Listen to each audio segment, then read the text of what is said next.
Components of the endotracheal tube. The 15mm connector connects the ET tube to ventilators or Ambu bags for oxygen delivery. Pilot balloon allows you to monitor and adjust the cuff pressure by injecting or removing air. Depth markers. Centimeter markings on the tube help you determine how far the tube has been inserted, ensuring correct placement.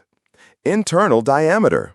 The number, for example 8.0, indicates the inner diameter of the tube in millimeters, guiding size selection. Level of vocal cords. A marking that helps align the tube with the vocal cords during insertion for optimal placement. Cuff. An inflatable balloon that seals the trachea, preventing air leaks and aspiration and ensuring effective ventilation. Bevel. The slanted tip that makes it easier to pass the tube through the vocal cords. Murphy's eye. An extra hole near the tip that provides an alternate pathway for airflow if the main opening is blocked.